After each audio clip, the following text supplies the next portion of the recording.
Hello everyone and welcome to the ultimate गोल।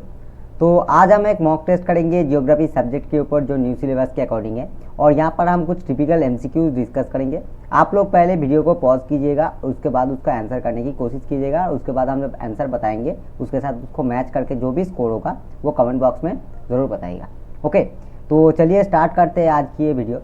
और जो भी स्टूडेंट्स एग्ज़ाम के बारे में पूछ रहे थे, तो देखिए एग्ज़ाम का अभी कोई सियोरिटी है नहीं।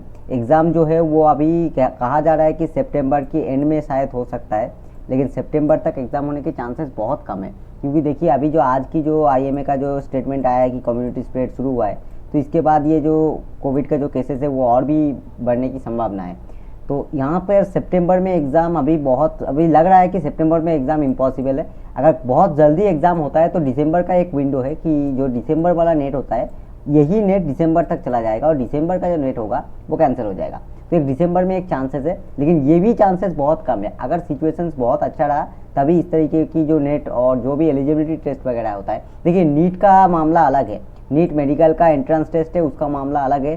जेईई एक एकेडमिक ईयर के लिए एंट्रेंस एग्जाम है, लेकिन ये कोई एंट्रेंस एग्जाम नहीं है, इसलिए इसकी संभावना बहुत कम होता है। ओके, इस तरह के एग्ज़ाम जो भी एकेडमिक एग्ज़ाम नहीं है, जो एंट्रेंस एग्ज़ाम नहीं है, जिसके कारण कोई यार रोक नहीं रहे, ठीक है। अगर जेईई बंद हो जाएगा तो मान लीजिए एक जो आपका इंजीनियरिंग का जो एक ईयर्स होता है फर्स्ट ईयर का, ठीक है, फर्स्ट ईयर जो होता है इंजीनियरिंग में ग्रेजुएशन में, वो रुक जाएगा। तो इसीलिए जेईई एग्ज़ाम और ये जो नेट एग्ज़ाम है इसमें काफ़ी सारा डिफरेंस है। जो भी लोग ये एग्ज़ाम के बारे में बोल रहे हैं कब एग्ज़ाम होगा 2-3 महीने में, ऐसा पॉसिबल नहीं है। अभी एग्ज़ाम दिसंबर से पहले आप मत एक्सपेक्ट कीजिए। दिसंबर में होगा तो बहुत जल्दी हो जाएगा, वरना ये वे मार्च में भी जा सकता है, ठीक है। तो चलिए देखते हैं, पहला क्वेश्चन है हमारा, which of the following statements regarding the length of day light between 21 June and September 22 over different region is correct. तो देखिए 21 जून से 22 सितंबर के बीच की सिचुएशन बताया गया है, और इनमें से कौन सा ऑप्शन करेक्ट है। तो देखिए the length of the day light is getting longer in the mid latitude of northern hemisphere. तो यहाँ पर क्या होता है, इस टाइम पे जो अर्थ की रेवोल्यूशंस होते हैं उसके चलते यहाँ पर जो सन है ना वो वर्टिकली इंसिट करता है सोलर रेडिएशन। कहाँ पर? साउदर्न हेमिस्फीयर में। 21 जून को नॉर्दर्न हेमिस्फीयर में सबसे बड़ा दिन होता है, और ये धीरे धीरे जो सन है वो साउदर्न हेमिस्फीयर की तरफ शिफ्ट कर जाता है। सन तो शिफ्ट नहीं करता, अर्थ रेवोल्यूशन होता है, लेकिन लगता है कि सन ही शिफ्ट कर रहा है। तो पहला ऑप्शन जो है हमारा गलत है, क्योंकि डे लाइट लॉन्गर नहीं होगा, शॉर्टर होगा, ठीक है। सेकंड देखिए, the southern hemisphere is in the middle of the summer. जी नहीं, समर की मिडिल नहीं है, ये सिर्फ ये जो स्प्रिंग सीजन है वो शुरुआत होता है इसके, मतलब विंटर के बाद यहाँ पर स्प्रिंग सीजन की शुरुआत होती है। थर्ड देखिए, the day light is getting shorter in the mid latitude of the southern hemisphere. ये भी नहीं है। देखिए साउदर्न हेमिस्फीयर में यहाँ पर जो डे लाइट है ये थोड़ा सा बड़ा होना शुरू होता है। और आखिरी जो ऑप्शन है वो ऑब्वियसली करेक्ट होगा, the length is getting shorter in the mid latitude of northern hemisphere. तो ये राइट आंसर है। नेक्स्ट देखिए, assertion reason, stable air resist vertical movement and unstable air ascends freely because of its own bouncy. और reason बताया गया, when stable air is force along the cloud that form are wide spread and have little vertical thickness. मतलब जो बताया जा रहा है कि जो स्टेबल एयर है उसकी वर्टिकल मूवमेंट ज़्यादा नहीं होता है, और जो अनस्टेबल एयर है वो अपने जो बाउंसी फोर्स है उसके चलते वो खुद ही फ्रीली ऊपर उठ सकता है। और यहाँ पर सेकंड जो बताया गया है कि स्टेबल एयर को अगर फोर्सफुली आप ऊपर भेज देंगे तो क्या होगा, जो क्लाउड फॉर्मिंग होगा ना, जो बादल होगा वो क्या होगा, वो वाइड स्प्रेड होगा, मतलब एक बहुत हॉरिजॉन्टली बहुत एरिया तक ये फैला हुआ होगा, और वर्टिकल थिकनेस इसका कम होगा। तो देखिए यहाँ पर जो ऑप्शन है, ऑप्शन के अकॉर्डिंग यहाँ पर जो आर है वो गलत है, ठीक है, आर गलत है। यहाँ पर अगर स्टेबल एयर को फोर्सफुली आप ऊपर भेजते तो क्लाउड वाइड स्प्रेड नहीं होता है। हालांकि अनस्टेबल एयर अगर ऊपर जाकर कूल होता है तो वहाँ पर जो क्लाउड होता है वो वाइड स्प्रेड होता है। The Milankovitch cycle refers to, Milankovitch cycle किसको बोलते हैं? हाइड्रोलॉजिकल साइकिल को बोलते हैं, नाइट्रोजन साइकिल को बोलते हैं, फॉस्फोरस साइकिल को बोलते हैं, या changes in the rotation and revolution of the earth बोलते हैं, और जिसके चलते क्लाइमेट चेंज हो सकता है। तो इसकी जो आंसर है वो है ऑप्शन 4।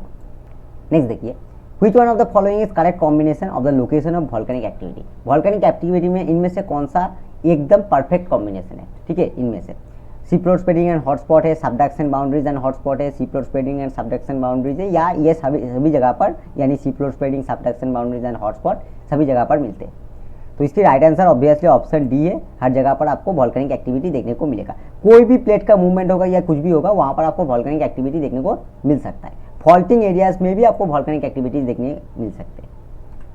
नेक्स्ट देखिए, complexity of landform evolution is more common than simplicity, और इसका रीजन दिया गया है structure plays a vital role in the evolution of landforms. Okay, आपको बताना है ये जो पहला स्टेटमेंट है ये आपको कमेंट बॉक्स में बताना है कि ये स्टेटमेंट किसने दिया था। Complexity of landform evolution is more common than simplicity, ये स्टेटमेंट किसका स्टेटमेंट है ये आपको कमेंट बॉक्स में बताना है।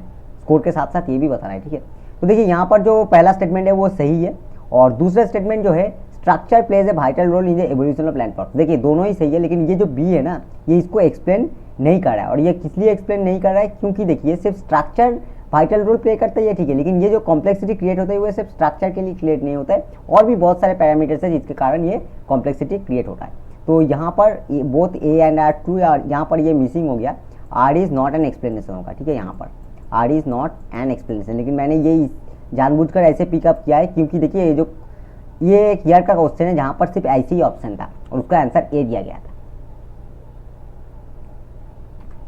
नेक्स्ट देखिए, in plate tectonics the divergent boundaries are characteristics of, divergent boundaries में इनमें से कौन सा चीज़ें मिलते हैं प्लेट टेक्टोनिक्स थ्योरी के अकॉर्डिंग। कॉलिशन जोन मिलते हैं, सी फ्लोर स्प्रेडिंग मिलते हैं, प्लेट साइज लैटरल मिलते हैं, या अपवेलिंग मिलते हैं। तो ये क्या कहाँ पूछा गया है कि डाइवर्जेंट बाउंड्रीज में, डाइवर्जेंट बाउंड्रीज मतलब जो एक दूसरे के ऑपोजिट डायरेक्शन में मूव करता है। तो यहाँ पर ऑब्वियसली आपको सी फ्लोर स्प्रेडिंग देखने को मिलेगा। A line connecting all points of highest mean temperature, बहुत इजी क्वेश्चन है, और ये क्लाइमेटोलॉजी में मैंने बताया भी था जब हम क्लाइमेटोलॉजी पढ़ रहे थे। तो यहाँ पर देखिए थर्मल इक्वेटर है, कॉन्टिनेंटलिटी है, और इंटरट्रॉपिकल कन्वर्जेंट जोन है, या स्पेसिफिक हीट लाइन है। इसका आंसर है ऑप्शन है थर्मल इक्वेटर। कई कई जगह पर इसको आपको हीट इक्वेटर भी देखने को मिलेगा, ठीक है। और आपको बताना है थर्मल एनोमली क्या है, ठीक है। आपको ये भी कमेंट बॉक्स में बताना है कि थर्मल एनोमली क्या है, थर्मल एनोमली क्या है ये आपको कमेंट बॉक्स में बताना है। ये जो भी प्रॉब्लम्स हो रहे हैं अगर आपको आंसर नहीं आते तो वो भी बताना है कि हम अलग एक वीडियो बनाकर ये जो भी रिलेटेड क्वेश्चन है ना इसको सॉल्व करेंगे। नेक्स्ट देखिए, the climatic condition under which erosion is most rapid are, climatic condition जिसके अंदर जो इरोजन है वो सबसे ज़्यादा होता है। तो देखिए यहाँ पर कई जगह पर आपको देखने को मिलेगा हॉट एंड ड्राई या कोल्ड एंड ड्राई। तो देखिए यहाँ पर इरोशनल प्रोसेस के बारे में बताया गया है। तो अगर मॉइस्ट क्लाइमेट नहीं होगा तो वहाँ पर रिवरराइन जो फीचर्स है वो एक्टिव नहीं होगा, रिवरराइन जो प्रोसेस है या फ्लूवियल प्रोसेस है वो उतना एक्टिव नहीं होगा। और हॉट क्लाइमेट में क्या होता है, टेम्परेचर की चेंजेस के कारण वेदरिंग बहुत ज़्यादा होता है। तो इसकी आंसर ऑप्शन ए है, ठीक है। यहाँ पर आपको अलग अलग बुक में आपको अलग अलग आंसर मिलेगा, लेकिन यहाँ पर जो भी यूजीसी नेट की आंसर की है, देखिए यूजीसी नेट में 2-3 बार आंसर किए आते हैं, ठीक है। पहले एक आंसर किए आते, अभी 2 आ रहे हैं, इससे पहले 3 आंसर किया था, उसके बाद उसको चेंज किया जाता है, चेंज करके चैलेंज के बाद एक फाइनल आंसर की देते, और उसके बाद भी पहले ये होता था कि रिजल्ट निकलने के बाद भी आप उसको चैलेंज कर सकते थे, तो वहाँ पर भी एक बार आंसर किया था। तो जो फाइनल आंसर किए उसके अकॉर्डिंग ऑप्शन ए राइट है, और मेरे अकॉर्डिंग, मेरे नॉलेज के अकॉर्डिंग भी ऑप्शन ए राइट आंसर है। Idealize global pattern of surface wind from equator to poles, idealize जो ग्लोबल विंड पैटर्न है वो इक्वेटर से पोल की ओर क्या होगा। तो सबसे पहले देखिए ये तो इक्वेटर में डोलड्रम आपको मिलेगा, चारों में डोलड्रम है, और डोलड्रम के बाद आपको ट्रेड विंड मिलेगा, उसके बाद आपको वेस्टर्लीज मिलेगा, ठीक है। और उसके बाद ये ईस्टर्लीज जो है ये पोलर ईस्टर्लीज कहते हैं इसको, ठीक है, पोलर ईस्टर्लीज कहते हैं। तो ये यहाँ पर राइट आंसर है। Standard atmospheric pressure at sea level, इसका वैल्यू यहाँ पर पूछा गया है कि इसका कौन सा वैल्यू है। तो यहाँ पर इसकी जो वैल्यू राइट आंसर है वो है ऑप्शन सी 1013 MB। और आपको बताना है कि स्टैंडर्ड एटमॉस्फेरिक प्रेशर में एक मर्क्यूरी कलम की एक पार्टिकुलर हाइट होते हैं, ठीक है। मर्क्यूरी कलम की एक पार्टिकुलर जो हाइट है, ठीक है, 1 सेंटीमीटर उसकी रेडियस होते, और उसी एक मर्क्यूरी कलम की एक पार्टिकुलर हाइट होते। मतलब मान लीजिए एक मर्क्यूरी कलम है और इसकी जो रेडियस है वो 1 सेंटीमीटर है, और इसके एक पार्टिकुलर हाइट होते, जिस हाइट की मर्क्यूरी कलम एक प्रेशर देते हैं, और वो कहाँ देते हैं, मीन सी लेवल में देते, 45 डिग्री लैटिट्यूड में देते। तो उस मर्क्यूरी कॉलम की जो हाइट होते थे ना वो 76 सेंटीमीटर होते। मतलब एक 76 सेंटीमीटर की मर्क्यूरी कॉलम 45 डिग्री लैटिट्यूड में मीन सी लेवल में जो प्रेशर देता है, ठीक है, उसका नाम उसको बोलते हैं स्टैंडर्ड एटमॉस्फेरिक प्रेशर। और इसको अगर आप मेजर करेंगे तो 1013 मिलीबार आपका आएगा। नेक्स्ट देखिए असर्शन और reason, the troposphere is the dense lower part of the atmosphere in which meteorological phenomena such as cloud and storm occur, in the troposphere temperature decrease with altitude.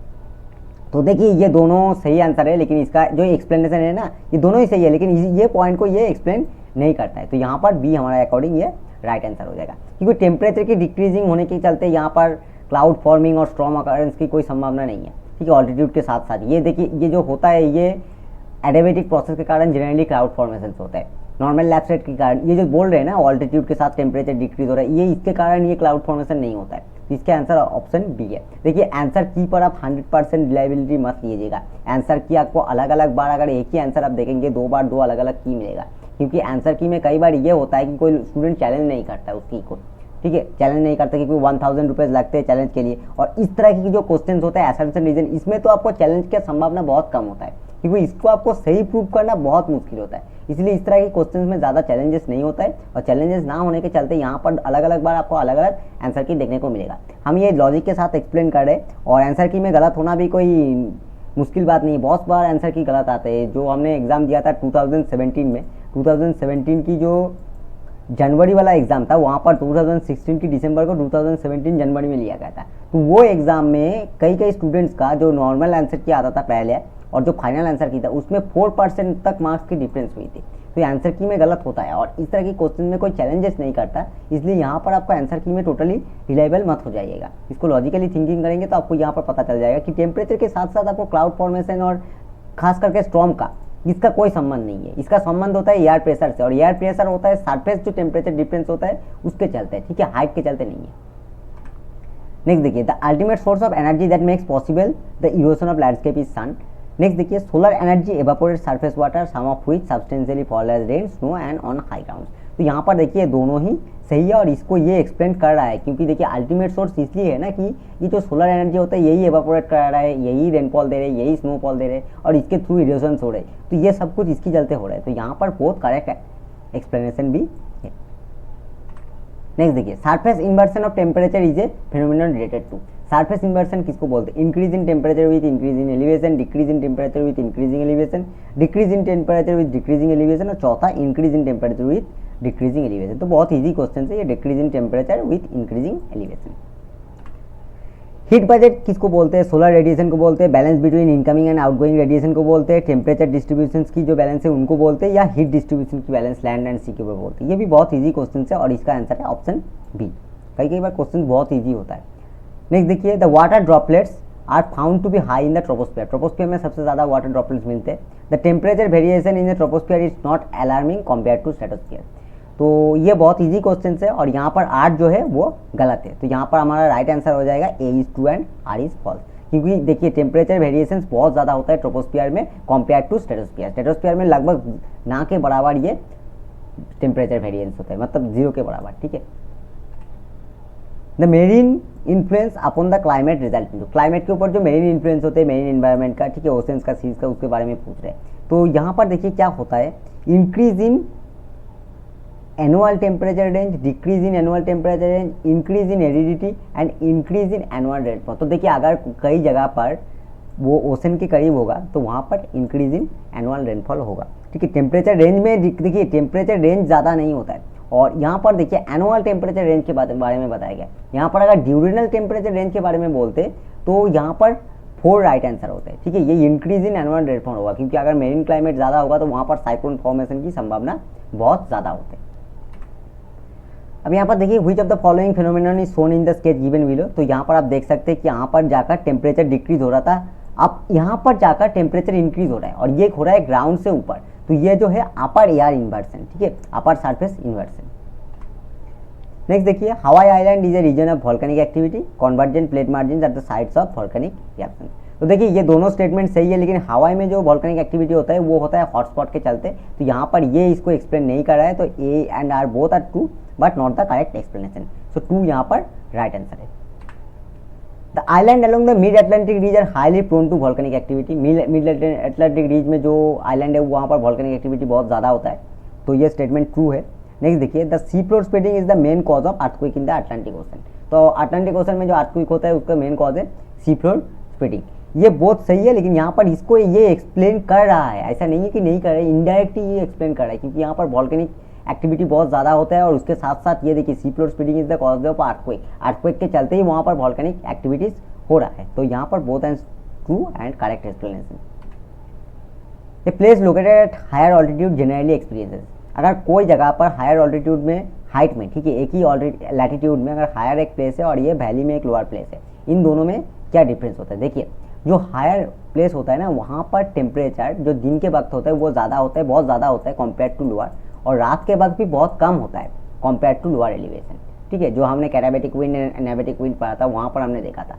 तो यहाँ पर क्या होगा, एक ग्रेटर टेम्परेचर डेली टेम्परेचर है, ये तो सही है, लेकिन यहाँ पर देखिए लोअर एनुअल मीन टेम्परेचर, ये भी सही है क्योंकि नॉर्मल लैप्स रेट तो फंक्शन करता है ना, इसलिए लोअर एनुअल मीन टेम्परेचर भी यहाँ पर सही है। तो 4 इज द राइट आंसर।